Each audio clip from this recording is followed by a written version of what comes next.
Should you wait to buy a house? That's the question. So if you're looking to buy a house or you know someone looking to buy a house, chances are you have an idea of how expensive it is to purchase a home right now in today's market. So in this week's 2 Minute Tuesday, we're going to answer that question. Let's throw 2 minutes on the clock and let's get started. All over the country, prices are just going straight through the roof. And if you live in places like New York or Cali, good luck. So it's super expensive to buy a home, almost unaffordable depending on what your wages are. So a lot of buyers are just thinking, you know what? I'll sit this one out. I'll wait till the market cools down. Then I'll buy a home, you know, when it crashes. Because it's gonna crash, right?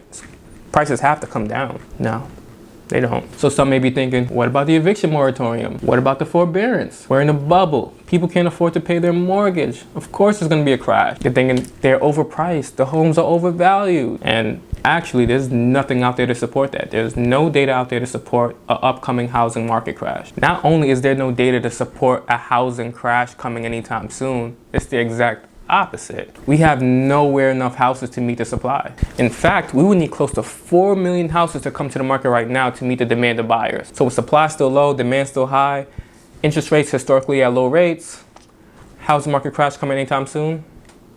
Not a chance. There's a ton of buyers out there with cash waiting for an opportunity to buy a home. So if you're waiting for a replay of 2008, chances are that's not gonna happen. At least not anytime soon. The government is doing everything in their power just to prevent that from happening. Just look at the eviction moratorium, the forbearance. They will not have another 2008 crash on their hands. And if someone tells you that they know that the market is about to crash or when it's gonna crash, run. I mean, even the big companies are just guessing and hoping that something sticks. I mean, look at these articles going back from 2016 of them calling the next market crash and the fact that we're in a bubble. Nope. Nope. Nope. You get the point. Most likely what's gonna happen, interest rates are gonna start to rise, which they have already. We're gonna see the market correct itself and get stable. But as far as a dip, nah, most likely not happening. There's too many buyers out there. And if you do wait and you can still afford a home in the future when prices are a little bit more expensive, chances are you'll be paying a higher monthly payment due to the interest rate. Even if we do see a dip in the future, you're still gonna be paying more because you'll be paying a higher interest rate in the future. No one knows when the market's gonna crash. So you can sit on the sidelines and wait, hoping for a crash, like the people did in 2016, who are now priced out because they can't afford what the prices are in 2021, or you can try your best with the options you have available right now to purchase a home in today's market. And unfortunately, I've seen it myself firsthand.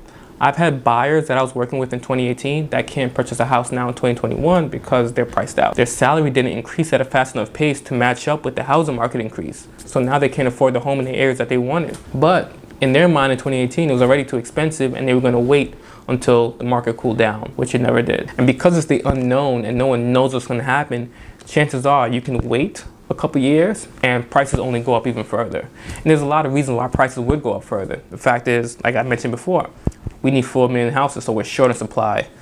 Biden's proposed tax credit is going to bring even more buyers to the market. Interest rates are still low, so a lot of people still want to take advantage. And with the pandemic, there are a lot of people that were renting prior to COVID that now have the opportunity to work at home. And guess what they're doing? No longer renting. They're out there buying. So if you do have the opportunity to buy, I suggest you take advantage of it now, because there's no sign that houses are going to come down in price, at least not what you're expecting. I remember when I bought my first home, I got a reduction of $70,000. Now, home prices are going over $70,000 asking. So the short answer of should you wait to buy a home right now?